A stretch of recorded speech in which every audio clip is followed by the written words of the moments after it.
मैं राशि Kapoor INN today में आप सबका स्वागत है।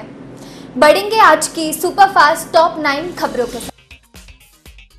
महाराष्ट्र में महिलाओं बच्चियों के साथ रेप करने पर अब आरोपियों को आजीवन कारावास और मृत्यु दंड की सजा दी जाएगी। उद्धव ठाकरे सरकार ने इसके लिए शक्ति अधिनियम यानी शक्ति एक्ट का मसौदा कैबिनेट से पास कर दिया है। इस महीने के अंत तक ये विधेयक कानून बन सकता है।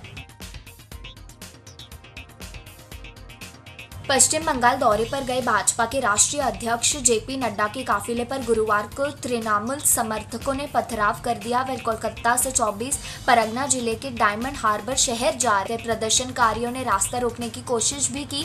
हमले में महासचिव कैलाश विजयवर्गीय भी घायल हुए हैं। उन्होंने कहा कि पुलिस की मौजूदगी में यह हमला किया गया। सुरक्षा में लापरवाही पर केंद्रीय गृह मंत्रालय ने ममता बनर्जी सरकार से रिपोर्ट मांगी है।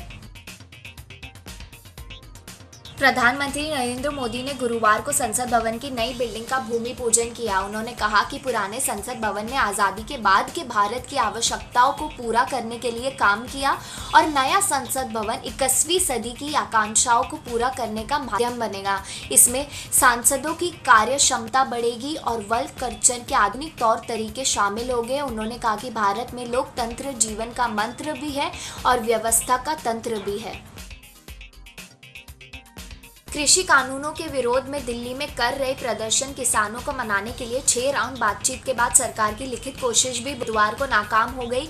किसान अब आंदोलन तेज करने में जुटे हैं। इस बीच भारतीय किसान यूनियन के प्रवक्ता राकेश टिकैत ने कहा कि सरकार का इंटरेस्ट सिर्फ विरोध खत्म करने में है, लेकिन आंदोलन तब तक खत्म नहीं करेंगे जब तक कि तीनों कानूनों वापस नहीं लिए जाएंगे। टिकैत ने न्यूनतम समर्थन मूल्य यानी MSP पर अलग से बिल लाने की मांग भी की है। कोरोना वायरस के प्रकोप के दौरान लोगों की सहायता करने के चलते सोनू सूद इस वर्ष के ग्लोबल एशियन सेलिब्रिटीज चुने गए हैं। इस सूची में प्रियंका चोपड़ा और अमिताभ बच्चन जैसे कलाकारों से उनकी रेस थी। सोनू सूद का 50 एशियन सेलिब्रिटीज में पहला नंबर आया है। दुनिया के 10 सबसे ज्यादा कोरोना प्रभावित देशों में भारत भी शामिल है। सौभाग्य से इस सूची में भारत और अर्जेंटीना ही 2 ऐसे देश हैं जहां अब तक कोरोना संक्रमण की दूसरी लहर नहीं आई है। बाकी 8 देशों में कोरोना की दूसरी और तीसरी लहर आ चुकी है। ऐसे में भारत को अधिक सावधान और सतर्क रहने की जरूरत है, क्योंकि दूसरी लहर का खतरा बरकरार है।